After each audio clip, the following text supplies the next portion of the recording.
Dans cette vidéo, nous allons apprendre comment le chocolat blanc est produit dans une usine, depuis la sélection des ingrédients jusqu'à l'emballage. C'est parti! Étape numéro 1. Choisir et préparer les ingrédients.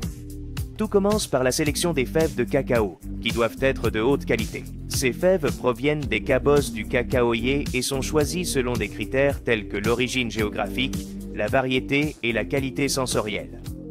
Une fois récoltées, les fèves de cacao sont fermentées et séchées, des processus essentiels pour développer le goût et l'arôme caractéristique du cacao. Les fèves sèches sont torréfiées pour intensifier leur saveur et faciliter la séparation des coques des grains de cacao. Après le processus de torréfaction, les coques sont enlevées et les grains sont broyés pour obtenir des éclats de cacao, qui sont des morceaux de fèves torréfiées. Les éclats sont pressés pour extraire la matière grasse, laissant un résidu de gâteau de cacao qui peut être utilisé pour d'autres produits comme le cacao en poudre. D'autre part, le lait subit un processus de déshydratation, généralement par atomisation ou lyophilisation, pour obtenir du lait en poudre. Cela garantit une longue conservation et un mélange efficace avec les autres composants du chocolat. On prépare également du sucre et un émulsifiant pour améliorer la consistance et la stabilité du mélange de chocolat, facilitant une union homogène entre le beurre de cacao et les ingrédients secs. Il est possible d'incorporer de la vanille pour rehausser le goût et donner une teinte au chocolat. La vanille peut être employée sous forme d'extrait, de poudre ou de gousse en fonction de la recette et des méthodes particulières de chaque producteur. Deuxième point, mélange des ingrédients. Tous les ingrédients sont préparés pour le mélange, garantissant qu'ils sont à la bonne température et texture. Les éléments secs, tels que le sucre et le lait en poudre, sont introduits dans un mélangeur spécifique. Ces machines sont conçues pour mélanger uniformément les ingrédients secs avant d'ajouter les liquides.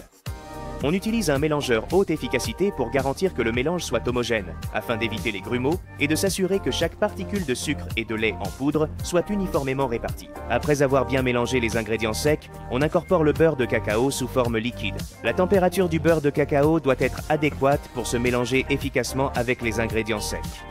On ajoute la vanille à la mixture.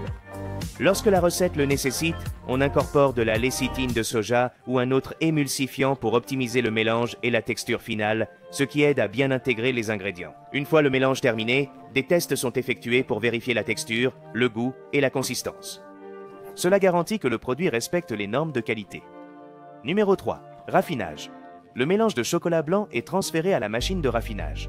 Ce transfert est effectué de manière contrôlée pour préserver la qualité du mélange. La machine de raffinage contient des rouleaux métalliques lourds qui tournent à différentes vitesses. Ces rouleaux exercent une pression sur le mélange, broyant et réduisant la taille de ces particules. Au fur et à mesure que le mélange traverse des rouleaux plus ajustés, la taille des particules diminue progressivement. L'objectif est d'atteindre une taille de particules spécifique, généralement entre 15 et 25 microns, pour garantir une texture lisse et uniforme dans le chocolat blanc. Une fois que le mélange atteint la taille de particules souhaitée, il est évalué pour s'assurer qu'il respecte les normes de qualité en termes de texture et de douceur. Après avoir terminé le raffinage, le mélange de chocolat blanc est prêt à passer à l'étape suivante de la chaîne de production, qui est le conchage, où la texture et le goût se développeront. Numéro 4. Conchage.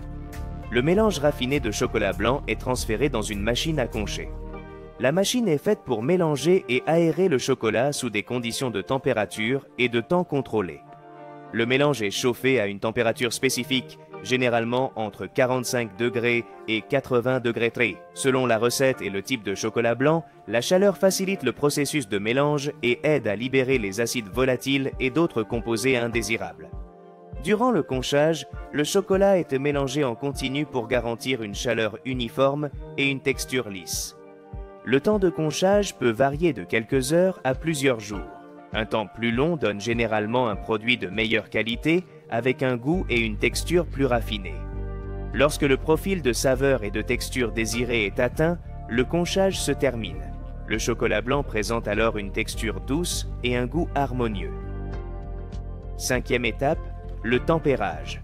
On refroidit la préparation progressivement jusqu'à environ 26 degrés C à 28 degrés C. Ce refroidissement contrôlé permet la formation de cristaux de beurre de cacao du type souhaité, appelés cristaux bêta. On procède alors au refroidissement, en remuant le chocolat en continu pour assurer une cristallisation homogène et prévenir l'agglomération des cristaux. Après le refroidissement, le chocolat est légèrement réchauffé à nouveau, mais cette fois à une température plus basse, généralement entre 29 degrés C et 30 degrés C.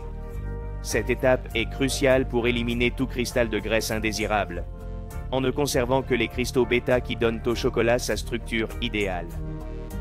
Ce réchauffement aide à stabiliser les cristaux de beurre de cacao, garantissant que le chocolat a une texture lisse et ferme. Une fois tempéré, le chocolat est conservé à la température adéquate pour le travailler, afin d'éviter la formation de cristaux non désirés avant le moulage. Numéro 6. Moulage et refroidissement. On choisit des moules en fonction de la forme et de la taille souhaitée pour le chocolat blanc final. Ces moules peuvent être en plastique, en silicone ou en métal et sont conçus pour résister au processus de refroidissement et de démoulage. Les moules sont nettoyés et préparés pour s'assurer qu'il n'y a pas d'impuretés qui pourraient affecter la qualité du chocolat et faciliter le démoulage. Le chocolat blanc tempéré est versé dans les moules, en veillant à une distribution uniforme. Cela peut se faire manuellement ou avec des machines spécialisées dans le remplissage. On frappe délicatement les moules ou on utilise des tables vibrantes pour faire disparaître les bulles d'air, garantissant une texture homogène et une surface lisse du produit final. Le chocolat est refroidi lentement pour prévenir le choc thermique et garantir une bonne cristallisation du beurre de cacao, évitant la formation de cristaux de graisse non désirés. On vérifie que chaque pièce de chocolat blanc a la forme, la taille et la texture correctes, sans défaut de surface. Numéro 7. Démoulage et emballage. Le chocolat déjà solidifié et refroidi est retiré soigneusement des moules pour éviter d'endommager sa structure et son apparence. Chaque pièce de chocolat est inspectée visuellement pour détecter d'éventuels défauts tels que des bulles, des taches ou des irrégularités dans la forme. Avant l'emballage, les chocolats sont soigneusement nettoyés pour enlever les résidus de démoulage et les impuretés. Les chocolats sont classés selon leur taille, forme et qualité pour garantir un emballage uniforme. Le type d'emballage est choisi en fonction du produit, pouvant inclure des sacs, des boîtes ou des emballages individuels conçus pour protéger le chocolat et préserver sa fraîcheur. On utilise des machines d'emballage automatique ou un processus manuel, selon la taille de la production et le type d'emballage. Les emballages sont scellés pour protéger le chocolat de l'exposition à l'air, l'humidité et d'autres facteurs environnementaux. Des étiquettes sont appliquées, incluant des informations telles que la date d'expiration, les ingrédients, le poids net et le nom du produit. Une dernière révision des produits emballés est effectuée pour s'assurer qu'ils respectent tous les standards de qualité et de présentation.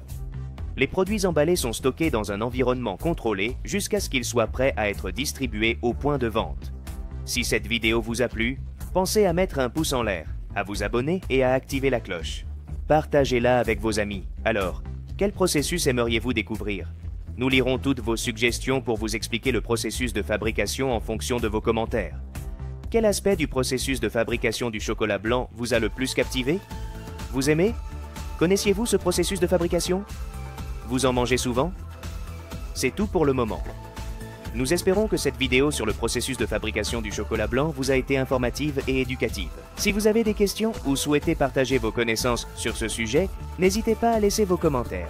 Nous vous attendons et vous remercions d'avoir regardé cette vidéo. On se revoit bientôt